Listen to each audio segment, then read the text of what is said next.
Hi, good evening all of you. నేను మీ ఇంటి అబ్బాయి సాయి కుమార్.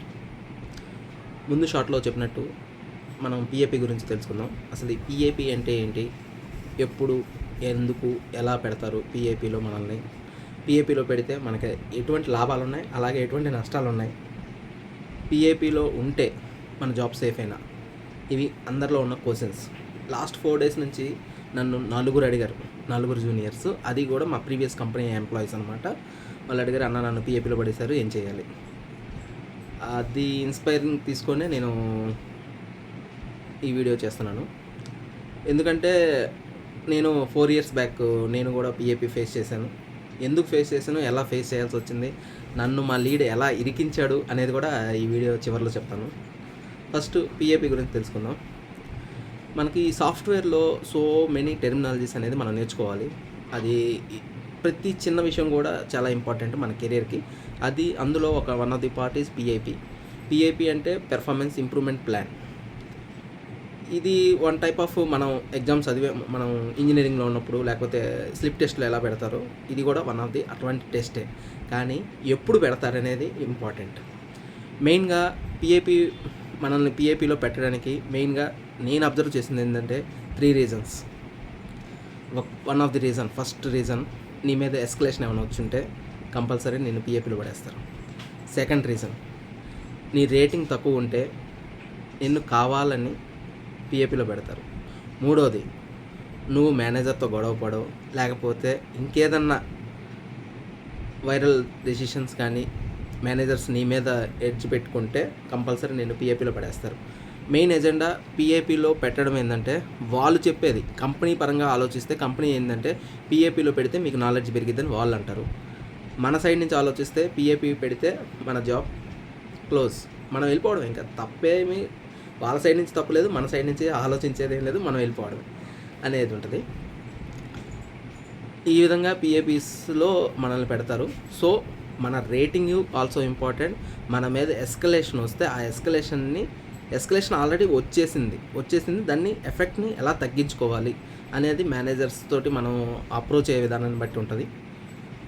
నెక్స్ట్ వచ్చేసరికి ఫస్ట్ గొడవ అయితే ఎవరితో పెట్టుకోవద్దు. పిఏపిలో పెట్టినంత మాత్రాన వాళ్ళతో గొడవ పెట్టుకుంటే ఇంకాస్త టెర్మినేషన్కి దారి తీసిద్ది. So these are the main 3 reasons you are in PAP. Okay, next, పిఏపిలో పెడితే లాభమా నష్టమా? పిఏపిలో పెడితే ఏంటంటే, ఫస్ట్ మన జాబ్ 90% పోద్దనే మీ మైండ్లో పెట్టుకోండి. 10% మాత్రమే ఛాన్స్ మనకు ఉంటుంది అని. లాభం, ఇది నష్టం. లాభం ఏందిరా, పిఏపి జాబే పోతుందిరా, ఏందిరా నువ్వు లాభం అంటున్నావు అని చాలామంది అడిగారు నన్ను.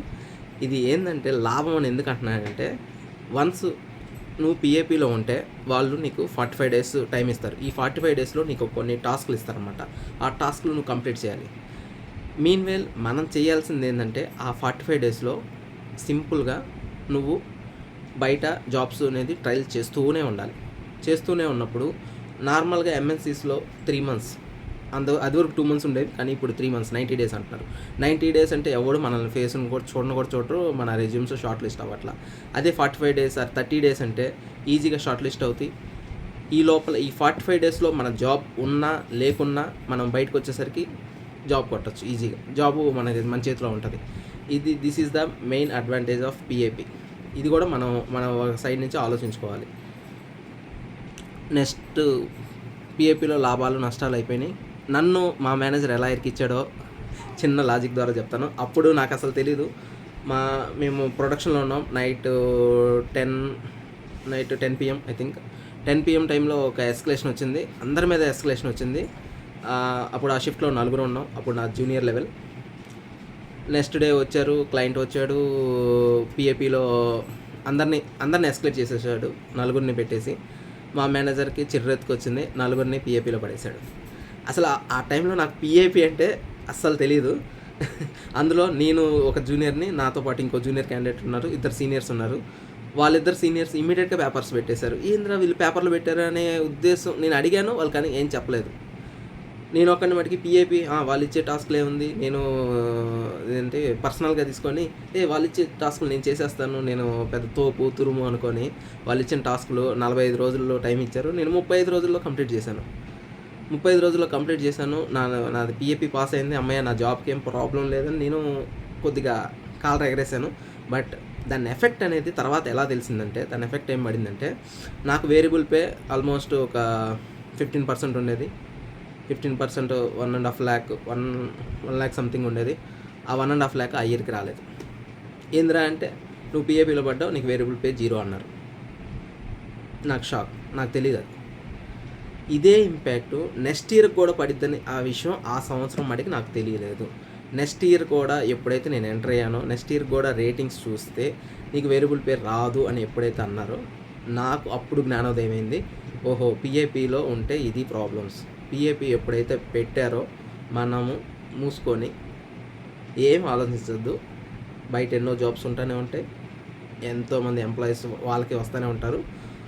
మనము పిఏపీలో వన్స్ పడ్డాము అంటే, మీరు పిఏపీ పాస్ అయినా కూడా మీరు వేరే జాబ్ చూసుకోవడానికి రెడీగా ఉండండి. ఇదే మీకు సంకేతం. ఇదే జూనియర్స్కి కానీ, అప్కమింగ్ సాఫ్ట్వేర్ జాబ్ సీకర్స్కి కానీ నేను ఇచ్చే సలహా అయితే ఇది. ఫస్ట్ పిఏపీలో పడకుండా ఉండడానికి ట్రై చేయండి. బై ఛాన్స్ పడితే ఈ విధంగా దాన్ని ఓవర్కమ్ చేయండి, వేరే జాబ్ చూసుకోవడానికి ట్రై చేయండి. ఈ మీకు యూజ్ అయిందని అనుకుంటున్నాను ఈ కంటెంట్. ఇలాంటి కంటెంట్స్ మీకు కావాలి అనుకుంటే మీరు ఇమీడియట్గా మీ ఇంటి అబ్బాయి ఛానల్ని సబ్స్క్రైబ్ చేసుకొని, please like, share and subscribe our channel. మీ ఇంటి అబ్బాయి సాయి కుమార్ సైనింగ్ ఆఫ్.